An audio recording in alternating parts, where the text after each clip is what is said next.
तुम्ही शेवटचं जेव्हा मनापासून रडला होतात, त्याच दिवशी देवाने तुमच्यासाठी काहीतरी बदललेलं होतं. अश्रू म्हणजे वीकनेस नाही, अश्रू ही सर्वात प्युअर प्रार्थना आहे. जेव्हा शब्द संपतात, तेव्हा अश्रू बोलतात आणि देव शब्दांपेक्षा अश्रूंना लवकर ऐकतो. इस्लामिक ट्रॅडिशन म्हणते, अल्लाह त्या बंद्याला सर्वात जवळ असतो जो सजद्यात रडतो. हिंदू ट्रॅडिशन म्हणते, भक्तांचे अश्रू देवाच्या चरणी पडतात. तुम्ही जेव्हा रडता तेव्हा तुमचा इगो विरघळतो आणि इगो विरघळल्यावर देव डायरेक्टली कनेक्ट होतो. म्हणून ज्या रात्री तुम्ही सर्वात जास्त रडलात, त्यानंतरचं आयुष्य बदललं. कारण त्या रात्री तुम्ही सर्वात ऑनेस्ट होता. देवाला ड्रामा नको असतो, त्याला ऑनेस्टी हवी असते.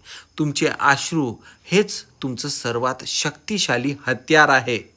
रडणं कमकुवतपणा नाही, तो देवाशी सर्वात डायरेक्ट कनेक्शन असणारं एक डायरेक्ट लाईन आहे. कमेंट करा अश्रू, जर तुम्हालाही हे मनापासून जाणवलं असेल.